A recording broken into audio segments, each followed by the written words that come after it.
사도행전 공부 13번째 시간, 사도행전 6장 1절부터 15절 마지막 절까지 말씀 우리 함께 같이 읽겠습니다.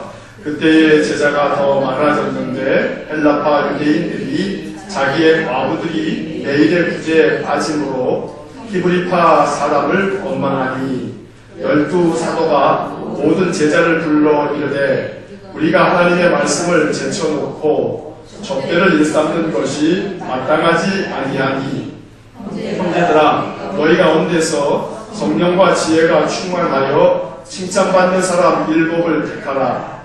우리가 이 일을 그들에게 맡기고 우리는 오로지 기도하는 일과 말씀 사역에 힘쓰리라 하니 온 무리가 이 말을 기뻐하여 믿음과 성령이 충만한 사람 스데반과 또 빌립과 브로보로와 니가노르와 디몬과 바메나와 유대교에 입교했던 안디옥 사람 니골라를 택하여 사도들 앞에 세우니 사도들이 기도하고 그들에게 안수하니라.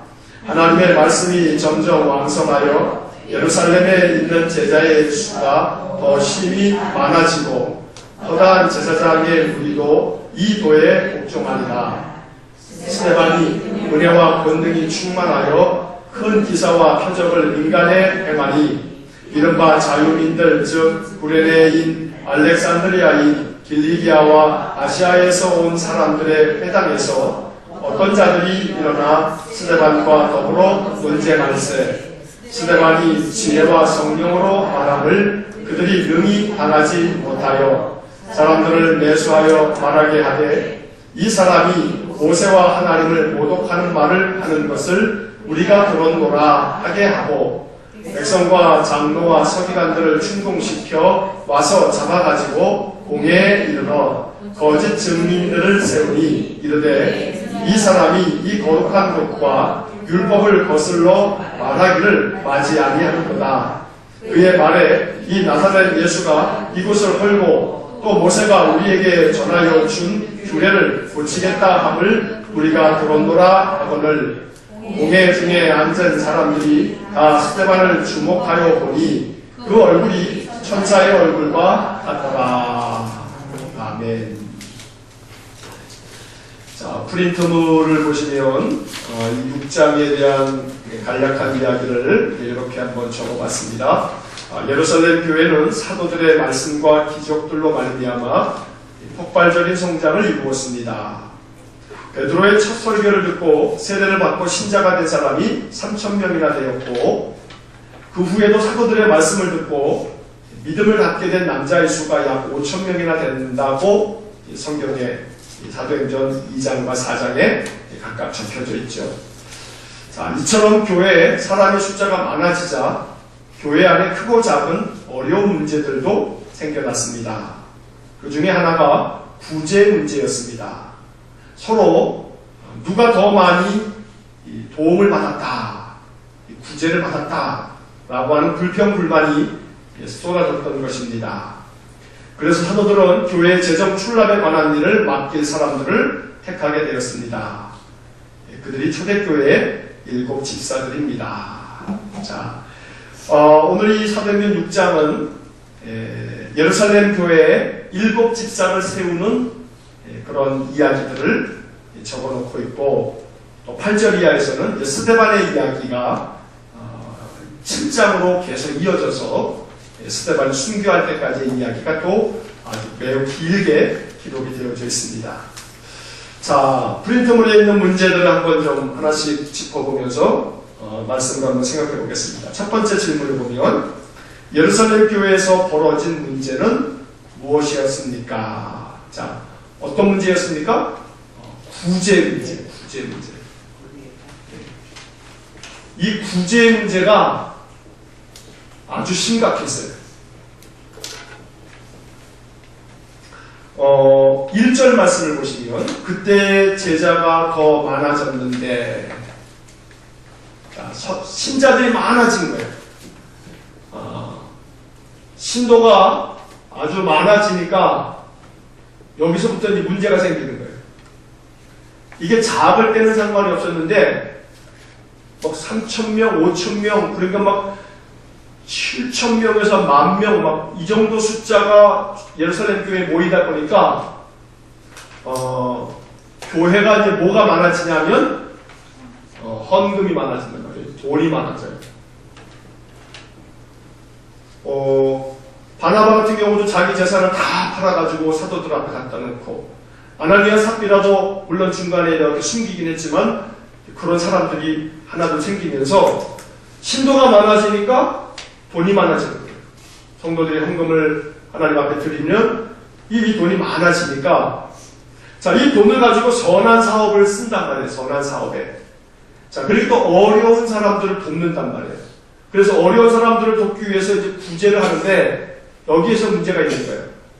자, 예수님이 어디 사람이냐면 유대 사람이죠. 예수님 제자들도 다 유대인들이죠. 그러니까 처음부터 쉽게 말하면 유대인 출신 신자들이 있고, 이게 오리지널. 예수님과 그 제자들과 그 유대 땅에서 말씀 듣고 회심하여 예수 그리스도의 제자가 된 사람들, 유대인 출신의 신자들이 있고, 또 하나가 있는데 유대인은 아니지만 오늘 성경의 말씀대로 하게 되면 헬라 출신의 신자들이 있는 거예요. 자, 이 헬라 출신이라고 하는 것은 그 당시에 로마가 세상을 지배하고 있었지만, 사실은 로마라고보다는 로마 이전의 제국이었던 이 헬라 시대의 그 모든 사람들의 그 문화와 모든 역사가 헬라 중심으로 살았기 때문에 그 당시만 하더라도, 예수님 당시에도 주로 무슨 말을 했냐면 코인의 헬라어를 썼단 말이에요.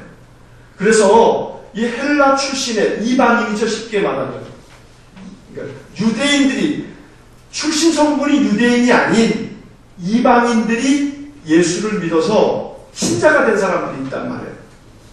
자, 그런데 교회 안에 어려운 사람들을 구제하는 과정에서 주도권을 쥐고 있었던 사람들은 요 일본 사람들이에요. 이게 아주 예루살렘 초대교회의 중심 세력이었단 말이에요. 근데 3,000명, 5,000명 사람들이 많아지다 보니까 그 중에 또 어떤 사람들이 많아졌냐면 이방인 출신 신자들이 많은 거예요. 유대인 출신 신자들 중에서도 과부가 되어서 연세 많은 이 여인들이, 이 고대 2000년 전만 하더라도 말이에요, 이 여성들이 경제적인 활동을 어떻게 하거나 뭐 이럴 수 있는 어떤 재간이 없었어요. 사회적 여건은. 그러다 보니 여성이 만약에 남편이 세상을 떠나가게 되면 이 여성들은 아주 매우 비천한 그런 삶을 살고 매우 가난한 삶을 살 수밖에 없는 그런 사회 구조였단 말이에요. 유대인 출신 신자들이 이 예루살렘 교회에서 이 득세를 해가지고 중심 세력이 되다 보니까 교회 헌금을 가지고 구제를 하고 어려운 사람을 돕는데, 누구를 더 많이 돕냐면 유대인 출신 신자들의 이 과부된 여인들을 더 많이 돕는 거예요. 그러니까 누가 불만이겠어요? 이방인 출신 신자들이 불만이죠. 그래서 이 불만이 이 민족 간에 서로 아주 심각했어요. 그래서 오늘 이 1절의 말씀에 보면, 이 1절에 이제 그 번역이 이렇게 돼서 조금 이해가 바로 안 되는데, 요거 읽어보면 제자가 더 많아졌는데 헬라파 유대인들이, 이방인 출신의 유대인들이 자기들의 그 과부들이, 자기들의 그 이제 남편을 잃은 그 여인들이 매일 구제를 받을 때 그 구제 명단에서 빠짐으로, 그러니까 소외가 되는 거예요.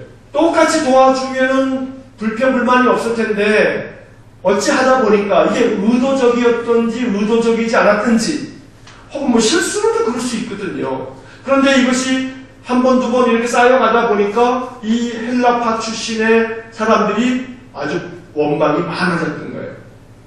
그래서 히브리파 사람들을 원망하니 라고 하는 것은, 히브리파 사람이라고 하는 것이 바로 유대인 출신의 이 사람들을 막 원망을 하게 되는 거죠. 사람이요, 그 작은 돈에 진짜 목숨 걸고 싸운단 말이에요. 이 교회가 이 상가에 있다 보니까 이 상가에 이제 관리단이 있지 않습니까? 이 상가 소유주들의 모임인 관리단 모임을 이렇게 쭉 하게 되는데, 그 모임에서 종종 이제 어떤 이렇게 그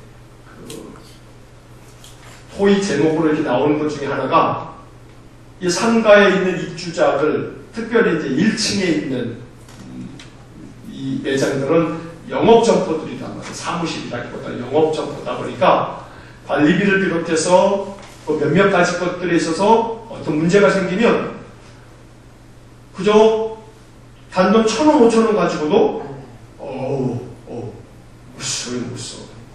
무서워. 그러니 이 유대인 출신 신자들과 이 이방인 출신 신자들이 아니 도와주려면 공평하게 해줘야지 어떻게 이럴 수가 있나 하면서 원망이 쌓이는 거예요. 근데 사람의 심리라고 하는 것이 우리 속담에도 있듯이 남의 떡이 더 어떻게 보여요? 커 보인단 말이에요. 똑같이 주어도 저 사람을 더 준 것 같은 마음도 분명히 있었을 거예요.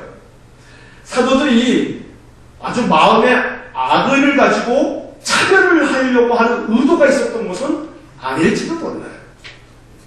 사도들의 마음속에 아이고 여기 이방인 출신들은 이 출신이 유대인이 아니니까 히브리인이 아니니까 이 사람들은 좀 한 두 개 줄 거면 하나만 주자, 이렇게 처음부터 악한 마음을 가지고 그렇게 하지는 않았을 거예요. 일을 하다 보니까 뭐 7,000명, 10,000명 정도의 사람이다 보니까 사람 추수이다 보게 되면 명단에서 빠질 수도 있고, 근데 그 빠진 사람들의 입장에서는 자기 한 사람 이 빠진 부분들이 크게만 느껴지다 보니까 이 불평불만이 엄청나게 심했던 거예요. 자, 이렇게 발생한 이 구제의 문제 때문에 이 예루살렘 교회가 아주 삐걱거리면서 굉장한 위기에 처해 있었어요. 이 사도행전 6장의 지금 이 이야기를 우리는 몇 구절 안 되게 한 7절까지 나오는 말씀, 6절까지 나오는 말씀으로 이렇게 짧게 읽습니다만, 요 이야기 속에 이 행간에 숨어 있는 이 사건은 예루살렘 교회가 이거 진짜 와해가 되느냐 마느냐 하는 아주 심각한 문제였던 거예요. 자, 그래서 12사도가 이제 사람들을 다, 제자들을 다 불러 모았어요. 그래서 이 일을 어떻게 하면 좋으냐 하면서 이제 의논을 하는 거죠. 그래서 두 번째 질문에 12사도들은 이 문제를 해결하기 위해서 어떤 방법을 내놓았나요? 자, 3절의 말씀을 보시면 2절과 3절을 한번 같이 먼저 읽어보겠습니다. 12사도가 모든 제자를 불러 이르되 우리가 하나님의 말씀을 제쳐놓고 접대를 일삼는 것이 마땅하지 아니하니 형제들아 너희 가운데서 성령과 지혜가 충만하여 칭찬받는 사람 7을 택하라. 우리가 이 일을 그들에게 맡기고. 자, 사도들이 이 문제가 너무 심각해지니까 제자들을 불러서 그 중에서도 아주 중심이 된 사람들을 불러서 이제 그 방법을 논의를 하다가 이렇게 이야기를 하는 거죠. 너희 가운데서 성령과 지혜가 충만하여 칭찬받는 사람 7명을 택해라. 그러면 이 구제에 관련된 일을 비롯해서 교회 안의 모든 재정 출납에 관련된 모든 일들을 다 맡기겠다. 이렇게 이야기를 한 겁니다. 자, 이것이 문제 해결의 방법이었어요. 다시 말하면 직분에 있어서 그 맡겨진 역할들을 분담하는 거예요. 사도들이 모든 것을 다 맡다 보니까 이게 모든 화살이 누구한테로 가냐면 사도들한테 가는 거예요. 그 사도들이 지금 2절 말씀에서 우리가 읽은 것처럼 우리가 하나님 말씀 제쳐놓고 이 접대를 일삼는 일 이렇게 되어 있습니다만 그 접대라고 하는 말 앞에 숫자가 4 써 있을 거예요.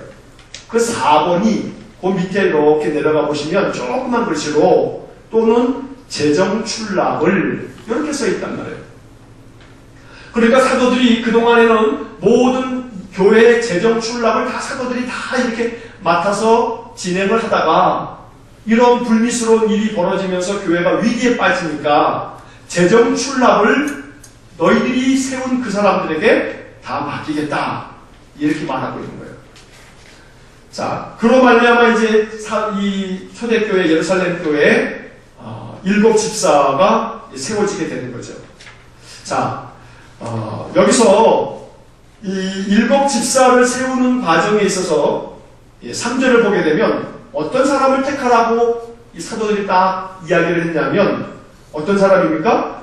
성령과 지혜가 충만하고, 첫째는 성령과 지혜가 어떻게 해요? 충만하고, 그 다음에는 칭찬받는 사람.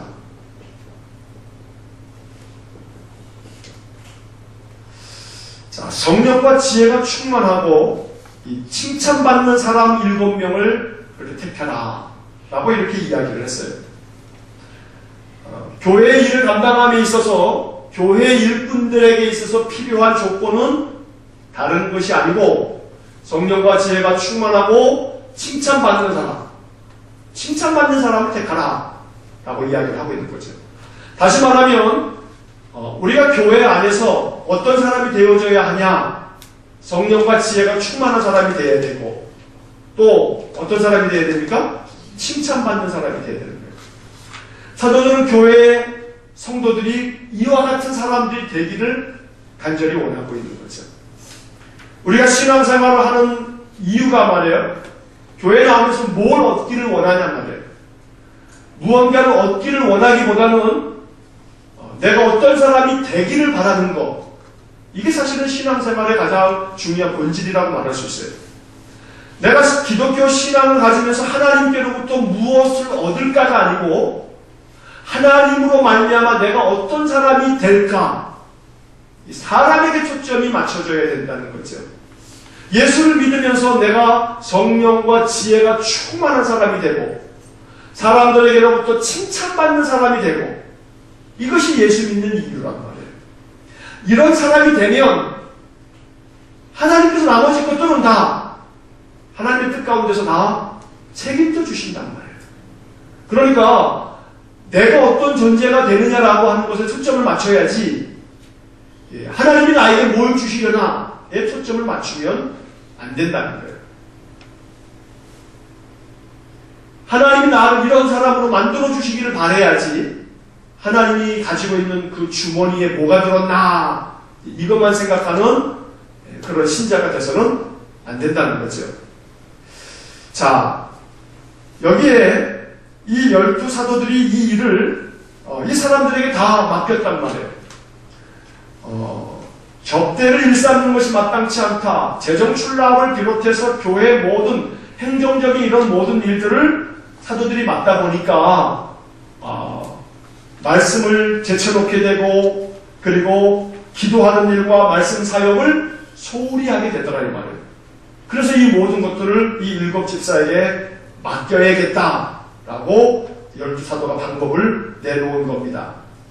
자, 세 번째 질문은 이 같은 이야기인데, 12 사도들이 이 문제를 7 사람에게 맡기고 자기들은 어떤 일에 힘쓰겠다고 했는가? 어떤 일에 힘써요? 기도하는 일과 말씀 사역에 힘쓰겠다. 기도하는 일과 말씀 사역에 힘쓰겠다. 이것이 이렇게 분리가 되어질 때 교회가 더 모든 것들이 더 질서 있게 진행되어지는 거죠.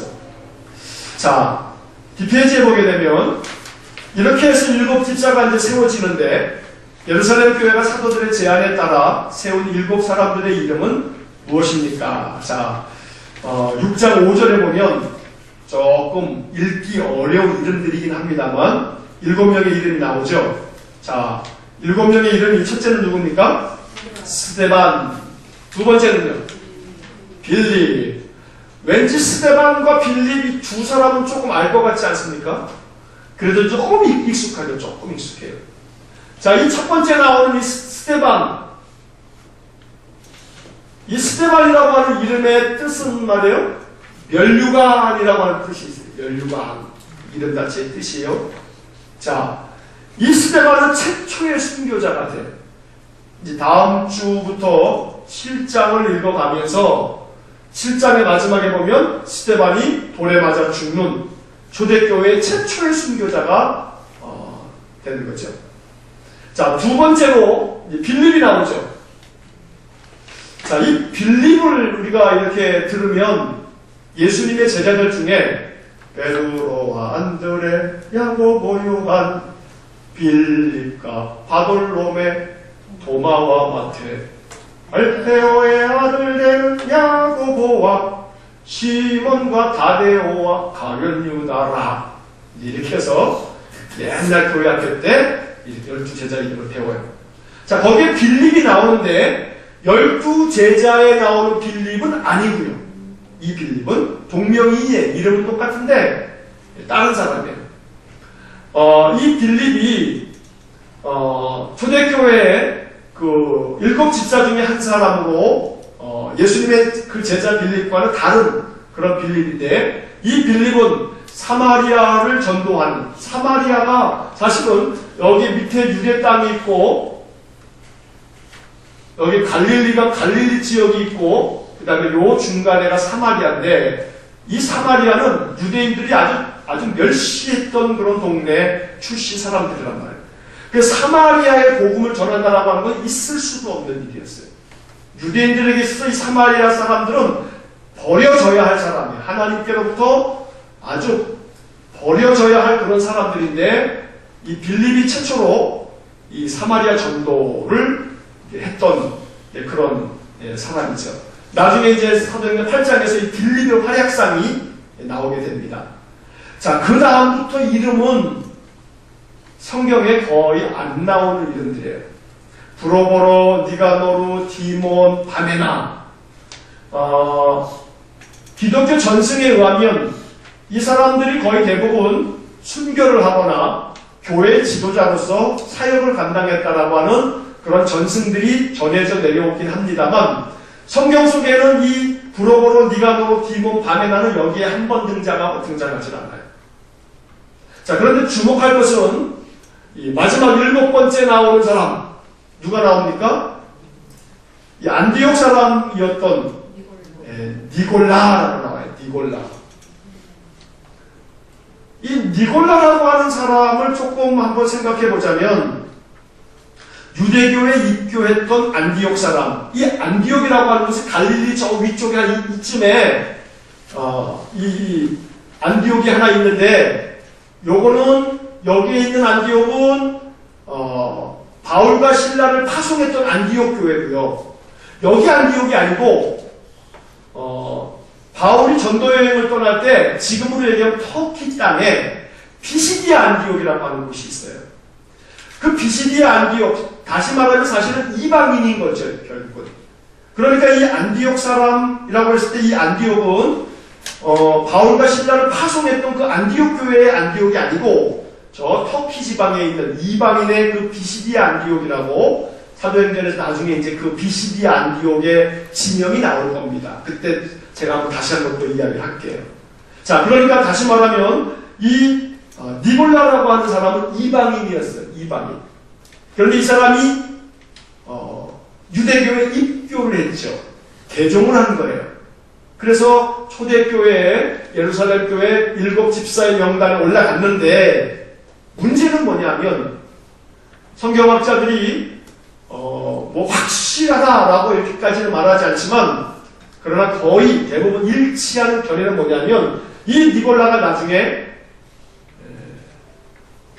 예수를 저버리고 이단이 되버렸어요. 이단.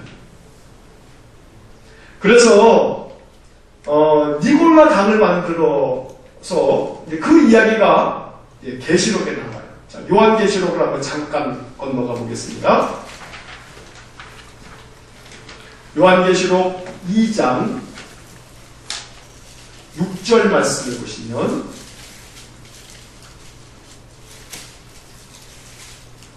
요한계시록 2장 6절 말씀에 에베소 교회에 대한 책망을 하시면서, 에베소 교회가 그래도 잘한 것이 있다 하면서 이야기하는 것이 요한계시록 2장 6절입니다. 한번 같이 읽겠습니다. 오직 내게 이것이 있으니 내가 니골라 당의 행위를 이호하는도다. 나도 이것을 이호하노라. 자, 여기에 니골라 당이라고 하는 말이 나와요. 이 니골라 당이 여기 7 집사 중에 한 사람이었던 이 니골라가 주동이 돼가지고 어떤 이단 종파를 하나 만든 거일 거다라고 이렇게 추정을 하고 있어요. 자, 그 6절 뒤에 보면 15절을 한번 읽어보시겠습니다. 15절을 보면 이 버가모 교회에 대한 책망의 말씀 중에 15절 한번 같이 읽겠습니다. 이와 같이 내게도 니골라 당의 교훈을 지키는 자들이 있도다. 이런 말씀이 나와요. 그래서 이 니골라가 처음에는 초대교회 예루살렘 교회 중심 인물이었지만 나중에는 이 사람이 예수 그리스도의 기독교 신앙을 왜곡시켜서 이단이 되어져서 니골라 당을 만들어 거기에 뭐 오늘날 얘기를 하게 되면 교주같이 이렇게 변절한 그런 사람으로 이름이 등장하고 있는 거죠. 자, 그러면 이 7 집사를 가만히 보자면 스데반처럼 최초의 순교자도 있고 많은 전도자들이 있고 이름이 별로 잘 기억나지 않는 그런 사람들도 있습니다만 또 한편에서는 니골라 같은 사람도 있더란 말이에요. 지금도 역시 마찬가지예요. 지금도 이 신천지도 그렇고요. 하나님의 교회도 그렇고요. 그 이만이라든가 또 저 하나님의 교회 그 안상홍이도 말이에요. 지금 다 죽었지만 그 안상홍 증인회가 하나님의 교회가 된 건데 그들이 가지고 있는 그 가르침들을 보게 되면 기독교 신앙에서 뿌리를 가지고 있다가 엄한 데로 빠진 니골라 같은 인간들이란 말이에요. 그래서 버가모 교회에 책망하시는 그 요한계시록 2장 15절 말씀처럼 너희들 안에도 니골라의 교훈을 따르는 사람들이 있다 하면서 책망하는 이야기를 계시록 2장에서 우리가 읽게 되는 거죠. 자, 그래서 교회 안에서 바른 신앙 안에 바르게 세워지는 것이 이게 얼마나 중요한지 몰라요. 어제 제가 한 분으로부터 전화를 받았는데 그분이 얼마 전에 화정에서 어떤 한 40대 남성분을 만나서 이렇게 이야기를 쭉 나누고 그러다가 조금 고민이 돼서 그 사람에게 다 얘기를 못할 정도로 하면서 저에게 어떻게 하면 좋겠나 하고 전화가 왔어요. 그 얘기인즉슨 뭐냐면 이 40대 이 초반의 이 남자가 신앙을 지금 떠나 있다는 거예요. 자기가 왜 신앙을 떠난가를 이분한테 얘기를 들려주었는데 그걸 어떻게 대답해야 될지를 몰라가지고 저한테 이제 이게 문의 전화가 온 거예요. 이 40대 남자가 뭘 고민하면서 신앙을 저버렸냐면 이 사람이 분당에 있는 분당 샘물교회를 나갔었대요. 근데 예전에 그 분당 샘물교회에서 단기 선교를 갔다가 그 아프간에서 살해를 당한 일들이 막 있지 않았습니까? 그래서 그때 그 일로 인해서 그 분당 샘물교회를 떠나게 됐대요. 그리고 교회를 그 다음에 또 등지고 지금도 이제 교회를 안 다니는 그런 이제 불신자가 되어버린 거예요. 그래서 자기는 그런 것들이 도무지 이해할 수 없다. 어떻게 교회가 그럴 수 있냐 하면서 이제 의구심을 품게 되면서 신앙에서 이제 벗어나게 된 거죠. 그래서 그가 가지고 있는 그 생각들이 사실은 참 안타까운 마음이 드는 것은 뭐냐면 교회가 가르치는 이 교회들이 어떤 교훈을 가르칠 때 이것이 균형을 잃어버리게 되면 이게 매우 큰 문제를 일으키게 되는 거예요. 말씀이 균형을 잃어버리게 되면 그러면 이게 우리의 영적인 상태가 중심을 잃어버리게 돼요. 그 40대 그분이 생각하는 선교가 뭐냐라고 하는 부분에서 이분은 평신도지만 분당샘물교회 그 사건 이후에 굉장히 많이 고심을 하면서 이 사람은 교회를 떠났단 말이에요.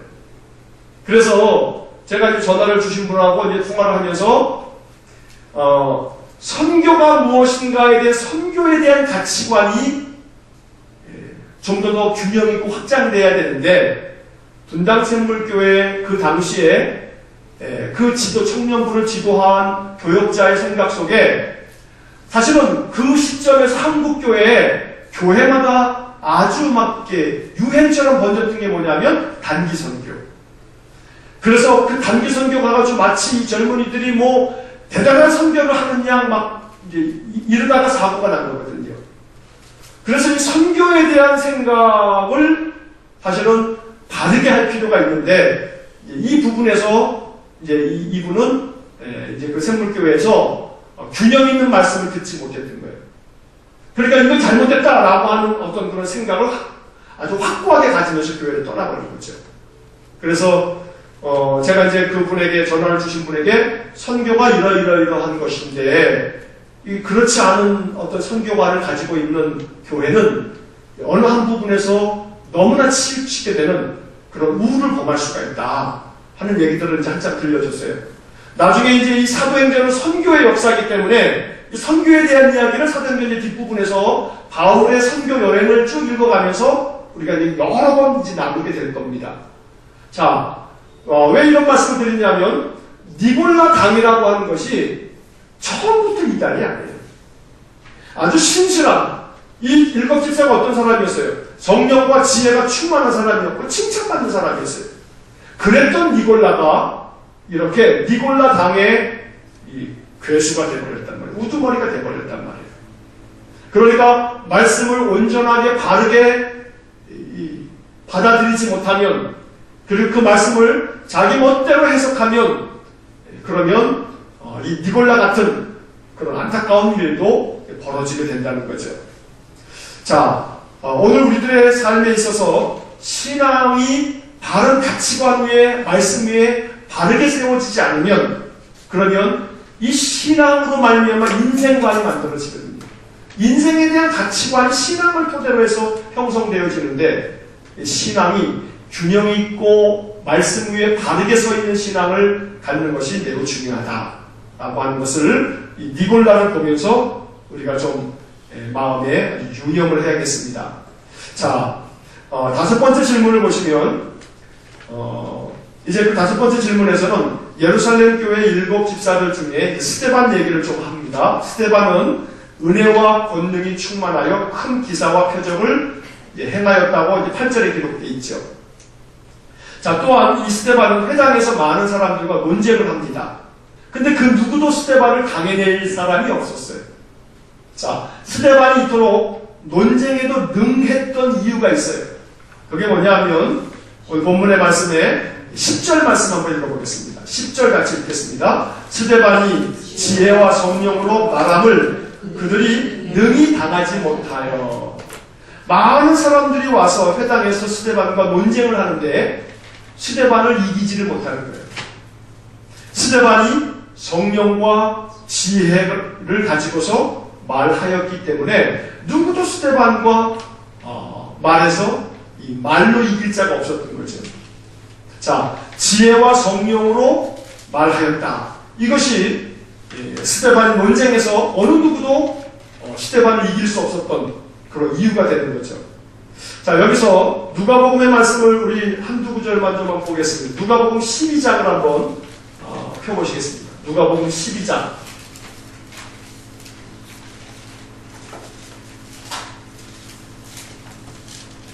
누가복음 12장 11절과 12절입니다. 누가복음 12장 11절 12절. 예수님께서는 이미 이러한 부분들의 이야기를 이미 말씀하신 바가 있어요. 자, 12장 11절과 12절 같이 읽겠습니다. 사람이 너희를 회당이나 위정자나 권세 있는 자 앞에 끌고 가거든 어떻게 무엇으로 대답하며 무엇으로 말할까 염려하지 말라. 마땅히 할 말을 성령이 곧 그때에 너희에게 가르치시리라 하시니라. 자, 솔로몬이 많은 사람들과 더불어서 회당에서 논쟁을 하는데 그런데 솔로몬을 말로 논쟁으로 이길 자가 없는 거예요. 그러면 솔로몬이 이 스데반 솔로몬을 자꾸 이 스데반을 이길 자가 없는 거예요. 자, 그럼 스데반이 참 이 사람 말빨 좋아. 참 말을 잘해. 그래서가 아니고 누가는 이 사도행전을 통해서 뭐라고 얘기하는 거냐면 지혜와 성령이 이 스데반이 충만했기 때문이다. 자, 그러면 그 성령이 충만하면 뭘 잘해요? 말을 잘해. 성령이 충만하면 말을 잘해. 왜 그러냐면 예수님께서 지금 누가복음 12장 12절 말씀에서 뭐라고 얘기해요? 마땅히 할 말을 성령이 곧 그때에 너희에게 가르치시리라. 다시 말하면 마땅히 할 말, 이게 중요해요. 마땅히 할 말. 쓸데가 없는 말 아니고 마땅히 할 말. 그 시시때때로 그 타이밍에 마땅히 해야 할 그 말을 성령께서 그 다음에 구절이 아주 중요해요. 곧 그때에 적합한 말이 얼마나 아름다우냐고 잠언이 이야기하죠. 성령이 하시는 일들 중에 하나는 마땅히 할 말을 곧 그때에 우리에게 가르쳐 주시는 것이 누가 하는 거예요? 성령님이 하시는 거예요. 남편한테 무슨 말을 하려고 하는데 지금 타이밍에는 저것을 그냥 막 쏟아부어야 되는데, 근데 성령님은 지금 이때에, 곧 이때에 마땅히 해야 할 말은 이런 말이다 하고 가르쳐 주시면 여기까지 확 나왔다가 여기서 나오는 순간 성령님이 말을 바꿔주시는 거예요. 자녀들에게 막 그냥 으악 해가지고 자녀들한테 쏟아 불렸다가 성령님이 마땅히 할 말을 곧 그때 가르쳐 주시면 우리의 말이 바뀌어지는 거예요. 누가 하시는 거예요? 성령님이 하시는 거예요. 성령님. 그러니까 성령 충만하면 말을 잘한다라고 하는 것이 달변을 얘기하는 게 아니고 그저 능수능란하게 말하는 청산유수를 얘기하는 게 아니고 때에 적합한 말, 사람을 살리는 말, 사람을 일으켜 세워서 그에게 생명을 불어넣는 말, 이게 마땅히 할 말이란 말이에요. 마땅히 할 말. 스데반은 성령 충만한 사람이었어요. 그러니까 많은 사람들과 논쟁을 해도 그 사람들의 이야기를 들으면서 스데반의 생각 속에 마땅히 할 말은 이거지 하고 성령님이 가르쳐 주시니까 마땅히 할 말을 그때마다 이 스데반은 성령께서 가르쳐 주시는 대로 그런 감동이 있어서 적합한 말을 탁탁 하는 거예요. 그러니까 누구도 당해내지 못하는 거예요. 자, 단순히 논쟁에서 이겼다라고 하는 문제가 아니고 가장 적합한 마땅한 말로 그리스도의 복음을 전하니까 이 복음을 거스를 사람이 아무도 없더라 이 말이에요. 요한복음 21장을 한번, 누가복음 21장을 한번 한 곳 더 보겠습니다. 누가복음 21장 12절부터 15절까지입니다. 자, 여기도 비슷한 말씀을 주님은 또 한 번 하셨어요. 누가복음 21장 12절부터 15절까지 한번 같이 읽어보겠습니다. 이 모든 일 전에 내 이름으로 말미암아 너희에게 손을 대어 박해하며 회당과 옥에 넘겨주며 임금들과 집권자들 앞에 끌어가려니와 이 일이 도리어 너희에게 증거가 되리라. 그러므로 너희는 변명할 것을 미리 궁리하지 않도록 명심하라. 내가 너희의 모든 대적이 능히 대항하거나 변박할 수 없는 구변과 지혜를 너희에게 주리라. 그러니까 어디 끌려가더라도 니네 걱정하지 말아라. 어떻게 말할까 궁리하지 않아도 된다. 하나님께서, 성령께서 너희 모든 대적들을 능히 대항할 수 있도록 또 그들을 반박할 수 있도록 구변과 지혜를 너희에게 주리라. 이렇게 말씀하고 있어요. 그러니까 누가복음 12장과 21장의 말씀을 통해서 이미 예수님께서는 제자들에게 가르쳐 주신 거예요. 성령께서 너희들에게 할 말을 주실 거다. 그러니 마땅히 할 말을 곧 그때의 성령도 얼마나 이 말쟁이가 되는지 몰라 하면서 비아냥거리는 그러한 투로 만들어진 이야기이지만 오늘 우리 그리스도인들이 교회 생활을 하고 신앙 생활을 하면서 내가 성령 충만하면 세상 사람들의 그런 비아냥거리는 그런 비난의 대상으로서가 아니라 예수 믿는 사람들의 말은 마땅히 할 말을 곧 그때에 성령이 가르쳐 주시는 대로 하더라 라고 하는 누가복음 12장 12절을 나를 통해서 우리 한 사람 한 사람을 통해서 이 말씀을 증명해 보일 수 있어야 되겠다는 겁니다. 그래서 스데반이 이렇게 논쟁에도 능한 사람으로 오늘 성경은 기록하고 있습니다. 자, 6번째 이야기를 질문해 보시면 스데반은 사람들의 거짓 증언으로 말미암아 공회에 끌려갔습니다. 그들은 스데반이 전한 복음을 왜곡시켰습니다. 사람들은 자기가 듣고 싶은 부분만 취사 선택합니다. 사람들이 왜곡시킨 내용은 무엇입니까? 자, 11절부터 14절까지의 이야기를 다시 한번 읽어보겠습니다. 사람들을 매수하여 말하게 하되 이 사람이 모세와 하나님을 모독하는 말을 하는 것을 우리가 들었노라 하게 하고 백성과 장로와 서기관들을 충동시켜 와서 잡아가지고 공회에 이르러 거짓 증인들을 세우니 이르되 이 사람이 이 거룩한 곳과 율법을 거슬러 말하기를 맞이 아니하는도다. 그의 말에 이 예수가 이곳을 헐고 또 모세가 우리에게 전하여 준 규례를 고치겠다 함을 우리가 들었노라 하거늘. 자, 여기서 첫째로는 11절에 보면 사람들이 매수를 했어요. 돈으로 사람들을 샀어요. 그래서 이렇게 말하도록 시켰죠. 자, 이 사람이 바로 스데반이 무슨 말을 했다고요? 모세와 그 다음에 하나님의 어떻게 해요? 하나님을 모독하는 말을 했다.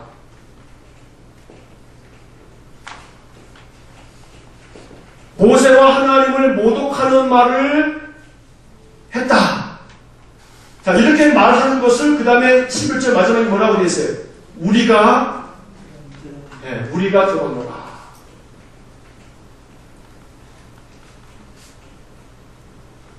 우리가 들었노라.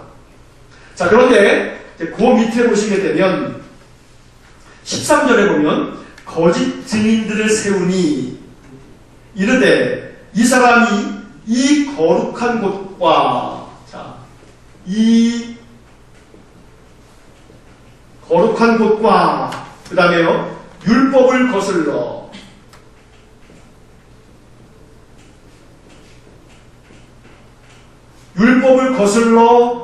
말하기를 마치 않는다. 자, 이 거룩한 곳이라고 하는 것이 뭐겠어요? 이거 성전을 얘기한단 말이에요. 자, 율법을 거슬른다라고 하는 것은 지금 모세 율법을 얘기하고 있는 거거든요. 자, 예수님이 모세의 율법을 거슬러 말하였다. 그리고 이 거룩한 곳은 하나님이 계시는 곳인데 하나님을 모독했다. 자, 이 말이 뭐냐 하면 이제 14절에서 이제 요 이야기들을 이렇게 말하는 거예요. 이 나사렛 예수가 자, 첫 번째로 나사렛 예수가 어떻게 한다고요? 이곳을 어떻게 합니까? 헐고 나사렛 예수가 이곳을 헐어버리겠다고 말했다.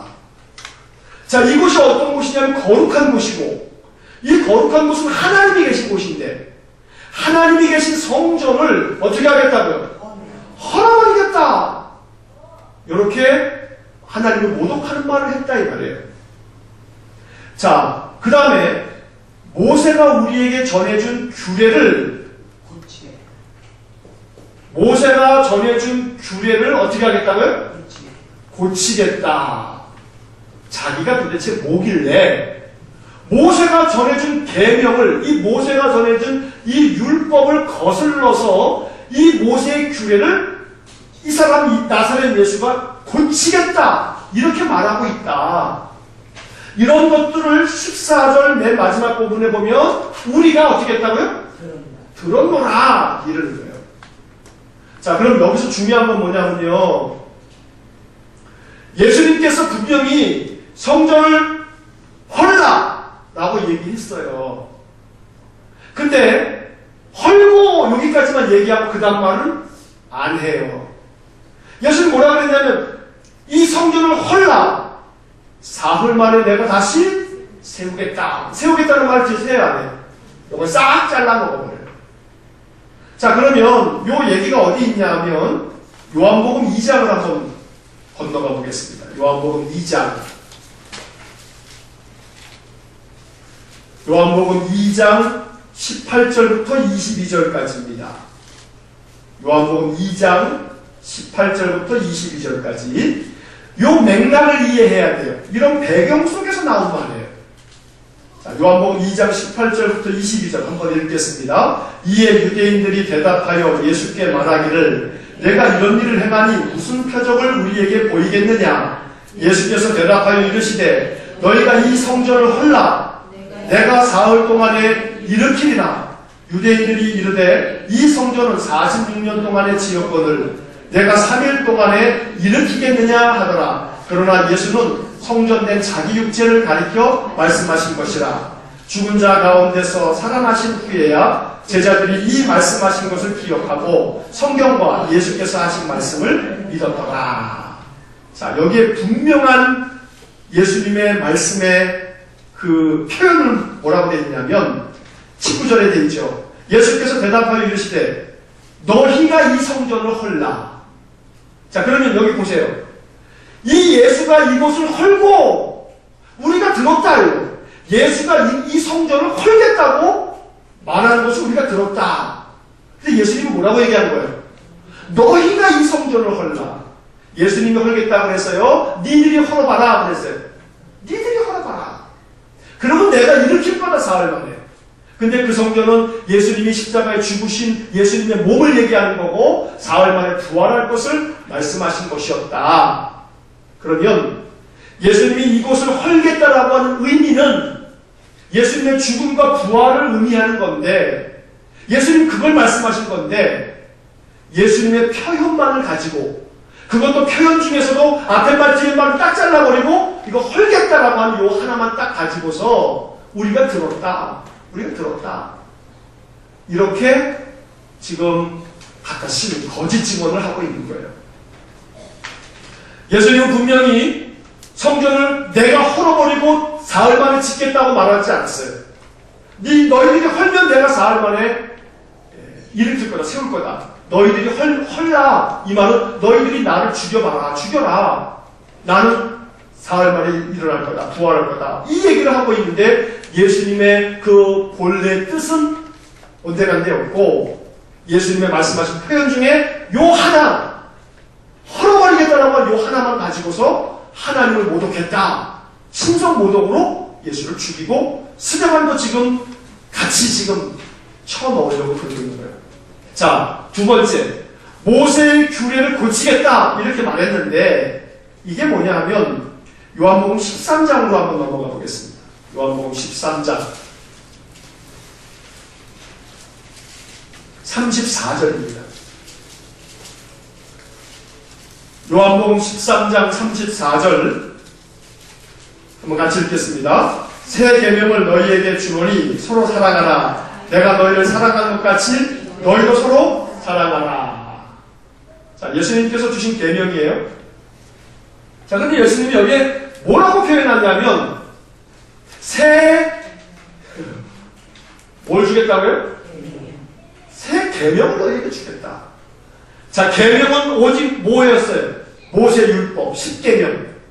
모세의 10계명밖에 없었던 유대인들인데 예수님이 뭐라고 얘기했냐면 새 계명을 너희에게 주겠다고 말했다. 우리가 들었다 이거.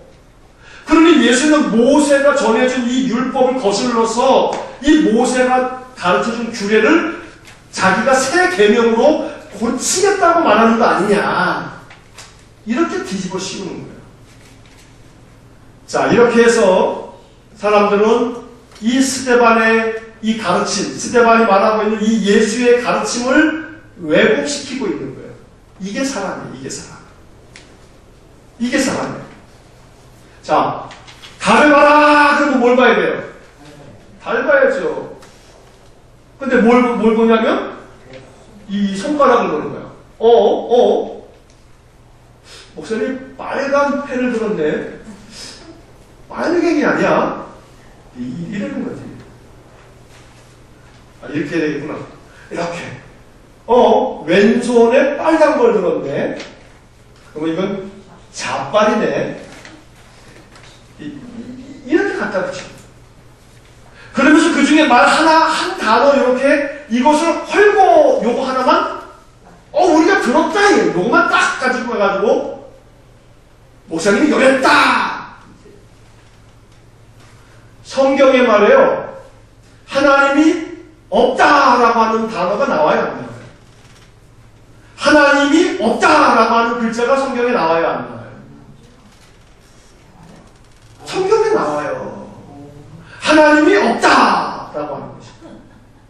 자, 그러면 성경에 하나님이 없다라고 하는 말이 어디에 나오냐면, 한번 시편을 한번 보겠습니다.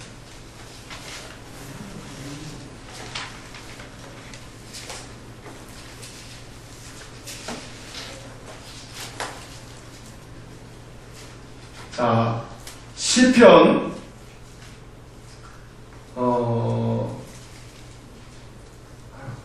요즘에는 이렇게 53편입니다. 말씀이 바로바로 생각이 안 날 때가 있어요. 이 혀트가 안 난단 말이에요. 시편 53편에 하나님이 없다라고 하는 글이 나온단 말이에요. 자, 시편 53편 1절 말씀입니다. 시편 53편 1절 말씀 한번 같이 읽겠습니다. 시작. 어리석은 자는 그의 마음에 이르기를 하나님이 없다 하도다. 성경에 나오지요. 하나님 없다라고 하는 말이 나와요, 안 나와요? 성경에 나와요. 자, 그러면 이 시편 53편 1절에 나오는 하나님이 없다라고 하는 이 단어만 딱 갖다가 쓰면 성경에도 하나님이 없다라고 하는 글이 나온단 말이요. 이러면 그 말이 맞아요, 틀려요? 맞죠? 그 말이 맞죠. 그러나 그 말이 맞는 게 아니란 말이에요. 어리석은 자는 그 마음에 하나님이 없다 이렇게 말한다.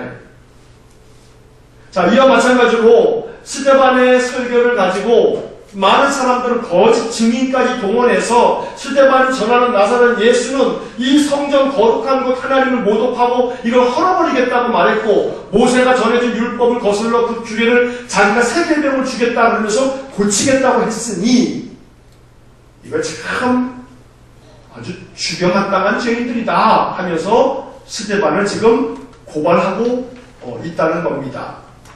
자, 이 일로 말미암아 스데반이 결국은 순교를 당해요.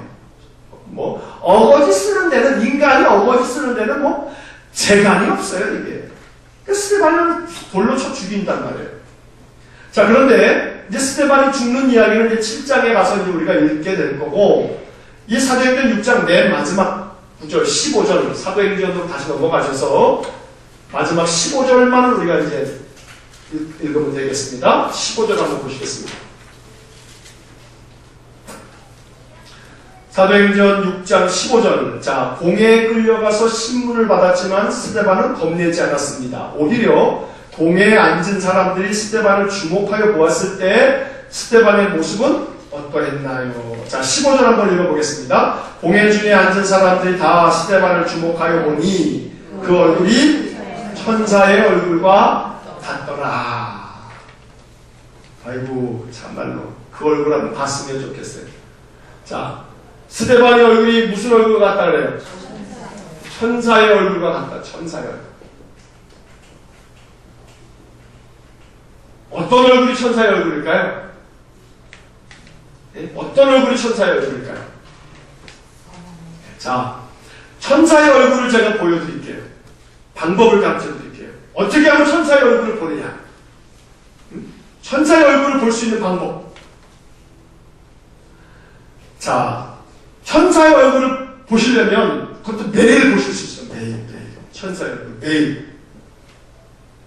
어떻게 보시냐면 거짓말을 하는 걸로 저를 의심하듯이 의심의 눈빛이 나오는 것 같은데 진짜예요. 진짜니까 이거 믿으세요. 매일같이 천사의 얼굴을 볼 수 있는 방법이 있어요. 어떻게 하냐면 아침에 일어나셔서 잠자리에 누워서도 괜찮고요. 마음속에 진심 어린 마음으로 기도를 하고 일어나는 거예요. 어떻게 기도하냐면, 하나님, 오늘도 나와 함께 계시죠? 난 그걸 믿어요. 진짜로 믿어요. 오늘도 주님이 나와 함께 계셔서 내 마음에 힘도 주시고 용기도 주시고 위로도 주시고 성령을 주실 줄을 나는 진짜 믿어요.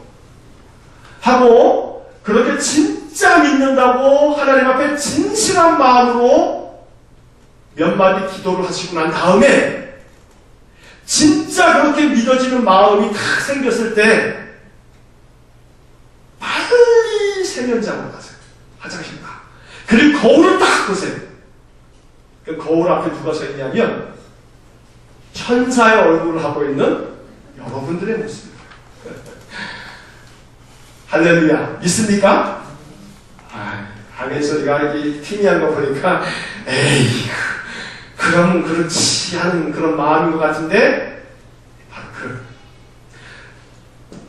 스데반의 얼굴이 천사와 같다고 했을 때, 여러분 그 보통 천사 그림이 이렇게 얼굴 있으면 여기 이렇게 동그란 거 있는 거, 여기 뒤에 동그란 거 이렇게 해서 후광이 이게 천사의 얼굴이에요? 아니에요. 뭐 얼굴에서 막 광채가 막 빛이 막 나요, 막 그런 게 아니고, 스데반의 얼굴이 천사와 같았다라고 하는 것은 저는 분명히 고백하기를 그 마음속에 살아계신 예수 그리스도에 대한 분명한 확신이 있어서 지금도 하나님 우편에서 나를 바라보시고 나를 붙드시고 나를 지키시는 우리 주 예수 그리스도를 내가 확신하는데 뭐가 저 인간들이 겁나겠어 하면서 그 무시무시한 그 공회 앞에서 예수를 죽이기로 결의한 그 사내들인 공회 앞에서도 이 스데반의 얼굴은 아주 환한 천사의 얼굴 같았다는 거지.